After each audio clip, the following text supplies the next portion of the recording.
Hello, everyone, and welcome into another edition of Just Another Year Chicago. Today, we're going to be talking about everything that's going around in the footy world, including transfer news, a couple of the potential COVID implications on World Cup qualifiers, and just kind of everything that's going on with that. And we'll continue to update as we go along and find out where people are going. But first, we'd like to take a second and let our sponsor say a couple words. Stupid Card Tray. Tired of your pizza topping sliding, office coffee distracting you while driving, grease and other stains getting on your seat, or you're just enjoying a game on the couch and don't want to lean over? Look no further than the Stupid Card Tray. Proudly USA made, Stupid Card Tray makes your passenger seat or couch a level surface for all transportation and couch potato needs. With accessories like the Stupid Seat Anchor, hand sanitizer bottle, or 100% silicone grip mat, your tray is the ultimate car organizer. With over 20 different color combinations, there's a Stupid Card Tray for everyone. Visit www.stupidcardtray.com and use discount code J16 to get 16% off your entire order. Link in the description. It's stupidly obvious. I don't know why anyone didn't think of it before, but let's jump right into it. So first things first, Premier League has announced that they will officially not release players for travel to the, quote, red list COVID countries for World Cup qualifiers. So that's around 60 players that are affected in the Premier League that will not be able to go to their host countries or play with their home countries in the upcoming World Cup qualifiers.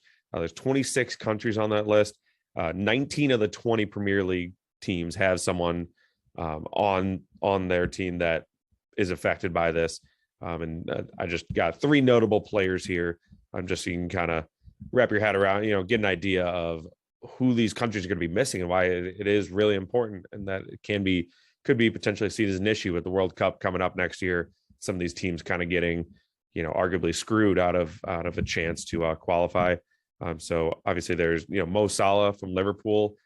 He's Egyptian, so he won't be able to go play for Egypt. Fernandinho from Man City is from Brazil. And then there's Edison Cavani, who is from Colombia. So these guys, obviously these are some of the best players in the entire world.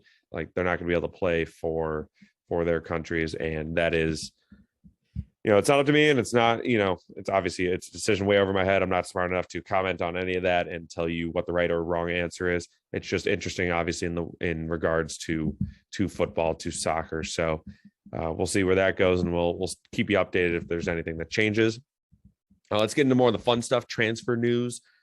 First, let's start with Harry Kane is officially committing to the Spurs for the immediate future. So he is ready to help the Spurs in the short term and, just kind of do what he can to make sure that they are successful. He actually had a tweet I'm going to read right here.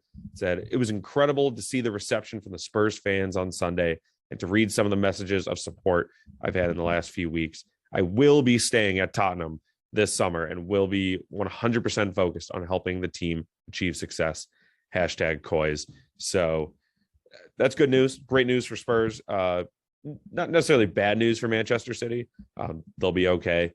And it's just, it's someone they really wanted, something they were really going after heavy, trying to buy from Tottenham. But I believe they'll be okay because they are now linked to actually Cristiano Ronaldo, arguably a top 2 player in the world. I'm a Lionel Messi guy, but good for Cristiano Ronaldo. He is apparently being courted by Man City from Juventus. They're trying to obviously buy him. It just came out, so I don't have any numbers. You can imagine it's going to be a big, big number. And like I said, I will update it as we go along once we have more information. Juventus will not let him go for cheap. It's reported they are going to want player swaps and a very high transfer fee, as well as making sure that they don't retain any of his wages. So that we'll see how that all shakes out. I think they get him. It seems like he left practice the other day with allegedly a hand injury, an arm injury. So that I'm not saying that that's not real, but I imagine he's not too excited to play for a club where he doesn't want to be, So we'll see where that goes, especially with Lionel Messi leaving Barcelona and teaming up with Neymar and Mbappe to form what some could call a super team. I'm sure he wants to, go to Manchester City and get his chance to win a Champions League championship this coming year. or two. So in other transfer news, I just mentioned him. Kylian Mbappe of PSG, Paris Saint-Germain, is being courted by Real Madrid.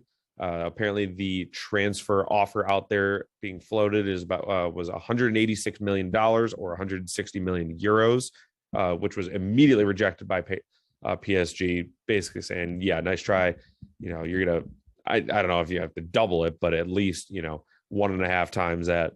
However, Mbappe has also rejected PSG's attempts to re-sign him, to extend him. So we'll see what the situation is. His contract is up this upcoming summer, so PSG might have their hands tied and they may have to say, okay, let's sell him for, even if it's $200 million, 180 something euros. Let's sell him for that instead of letting him walk for nothing. We know that Real is definitely they'll make the offer. They want to make sure that they have a young star player come onto their roster and see if they can win the whole dang thing. And you got to keep up with Barcelona and these other teams. So we'll see how that all goes. And I will have more updates as we go along. If you have anything you want to say, if you want to comment on, you want me to talk about in the future, leave a comment below. Tell me how I'm doing. Tell me why I'm doing bad. Tell me why I should talk about your club. Whatever it is, I am open to talking about it. So with that, this was another edition of Just Another Year Chicago, Soccer Edition. Thank you for tuning in, and we'll see you next week.